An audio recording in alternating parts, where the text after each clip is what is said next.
Welcome to the Tuesday edition of Take 5 for Torah. Today is May 13th, and that means that we are explaining a full chapter of the book of Shmuel. We are up this week to chapter 3, and in this chapter, the prophet for whom this book is named, Shmuel, receives his very first prophecy. But like everyone, the first time you get behind the wheel of a car, the first time you sit at a piano, the first time you take a bowling ball in your hand, you need a little practice. You may not know exactly what you're doing. So the very first time that God comes to Shmuel is not quite clear that it's God. In fact, he thinks it's Eli calling after him, and he hears a voice in the night, Shmuel. And he goes to Eli and says, Eli, what do you want? You just called me? And Eli says, no, I never called you. Go back to bed. This happens again. Shmuel. Eli, what do you want? Go back to bed, Shmuel. I didn't call you. A third time. Shmuel. Eli, you sure there's nothing you want? This time, Eli tells Shmuel, listen, I think this must be God calling you. If you hear the voice again, say the following. Speak, God, for I am listening. Daber Hashem ki shomea avdecha. And Eli must be wondering, why is God delivering a message to this young little boy? Shmuel is a little boy at this time. Surely if God has something to say, he can say it to me. I'm the prophet. I'm the conduit to God. I'm the high priest. Surely God should speak to me. But God was no longer speaking to Eli because of the horrific trespasses of his sons. Eli was no longer the conduit to the people of Israel between God and the messages he wanted to reveal.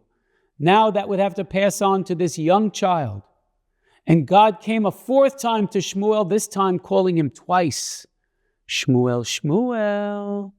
And it was the very first time that God ever spoke to Shmuel. And it reminds us that there are 4 times where God calls a person in the Bible by their name twice in a row. It usually indicates what Rashi says, a lashon chiba, an expression of love and connection. One other person, that would be Moshe. When God appeared to him for the very first time at the burning bush, God said also there, Moshe, Moshe. The very first time God spoke to both Moshe and Shmuel, God called their name twice. And Moshe and Shmuel are often juxtaposed in the Bible. Yirmiyahu in chapter 15 says, he's told by God, do not pray for the people of Israel, im yamod Moshe u'Shmuel. Even if Moshe and Shmuel would come and try to convince me to forgive the Israelites, I'm not going to do that now. And of course, the more famous pasuk in Tehillim, Moshe v'Aaron b'choanav u'Shmuel b'korei shemo. Moshe and Aaron speak in their ministries, and Shmuel b'korei shemo. He also calls out to God. Shmuel is like he's on one side of a scale, and Moshe and Aaron on the other. It's amazing because Shmuel served not only as a Navi and the religious leader like Moshe, he was also the spiritual leader like Aaron. There was no Kohen Gadol. Shortly, Shmuel had to serve as all kinds of religious leaders, and that's why God called him twice, the same way he called Moshe twice. While we're on the subject, there are 2 other biblical characters for whom, when God spoke to them the last time, he called their names twice. When God spoke to Avraham the last time, when he called him back from his hand to slaughter his son at the Akedat Yitzchak, he said, Avraham, Avraham. There a sense of urgency. And also when God told Yaakov, the very last time he spoke to Yaakov, that he would be with him on his trip down to Egypt, Yaakov, Yaakov, I will be with you and I'll come back with you.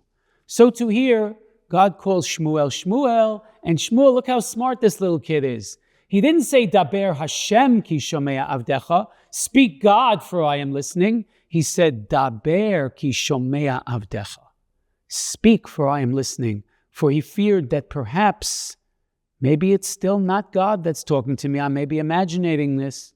This may be a hallucination of sorts. Maybe it's really Eli, and he's testing me.